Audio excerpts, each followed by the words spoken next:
ठाणे येथे पोलीस उपनिरीक्षक सेवेत असताना त्यांना बढती मिळाल्यानं नाशिक पंचवटी पोलीस ठाण्यात पोलीस निरीक्षक म्हणून श्री सुधीर पाटील यांची नियुक्ती झाल्यानं श्री साई सहाय्य समिती इगतपुरीच्या वतीनं त्यांचं स्वागत करण्यात आलं।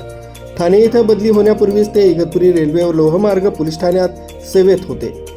पोलीस ठाण्याच्या आवारात असलेल्या मंदिरात देवी मातेचं दर्शन घेऊन ते नाशिक इथं पदभार घेण्यासाठी रवाना झाले। या प्रसंगी त्यांनी आपलं मनोगत व्यक्त केलं। ठाणे शहरावरून सहाय्यक पोलीस निरीक्षक पदावरून पोलीस निरीक्षकपदी पुन्हा एक संतांच्या भूमीत मला काम करण्याची पुन्हा एकदा संधी मिळाली। यावेळी पण मी 2017पासून नाशिक जिल्ह्यामध्ये कार्यरत होतो 2021पर्यंत। त्यानंतर आज पुन्हा या प्रमोशनपदी मला नाशिक जिल्ह्यात म्हणजे भविष्यात आगामी काळात येणारा कुंभमेळा हा मला एक लाभलेला आहे। खरंच मला